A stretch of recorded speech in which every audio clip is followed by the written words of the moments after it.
Hola, nois i noies de YouTube! Som la Bruna I la Júlia, i avui parlarem d'una cosa que ens afecta a tots o a una gran majoria. que és la por escènica. Què és la por escènica? És la por de parlar en públic, que a molta gent d'avui en dia li passa. O sigui, és una por que no pots controlar, vull dir, és superfort. I te pot passar per diferents raons. Per exemple, perquè el públic te posa nerviós, perquè hi ha algú al públic que, no sé, t'intimide o perquè hi ha molta gent. Bueno, ara us explicarem què és el que ens passa a nosaltres quan parlem en públic, què és el que sentim, a veure si us podeu sentir identificats. Jo, en el meu cas, me poso a riure, perquè no sé què em passa, però que me surt riure. A part d'això, me poso vermella com el cul d'un goril·la, o sigui, no puc. I directament en aquest moment l'exposició se'n va a la suor orgànica. Jo, en el meu cas, soc diferent d'ella, perquè jo quan estic parlant a davant d'una pantalla que tinc d'exposar o en un cas de parlar amb algú i no em surtin les paraules, me poso molt nerviosa i m'agafa la por escènica pel fet de que penso que se'n poden riure de mi o poden pensar, buah, ho està fent fatal o no m'escoltin i a mi això no m'agrada.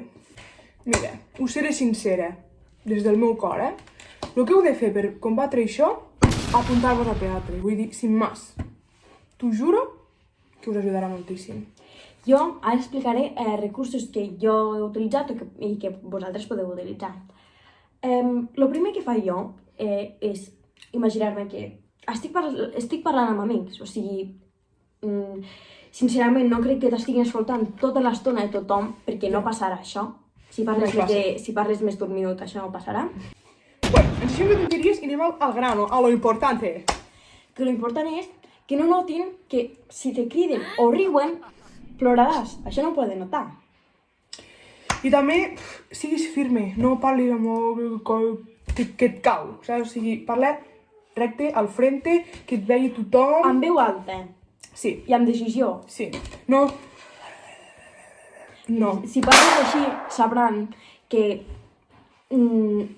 ho estàs passant malament i que tens por escènica. I això és una cosa que no s'ha de notar. Bueno, fins aquí el vídeo d'avui. Esperem que us hagi agradat moltíssim i que us hagi servit d'algo.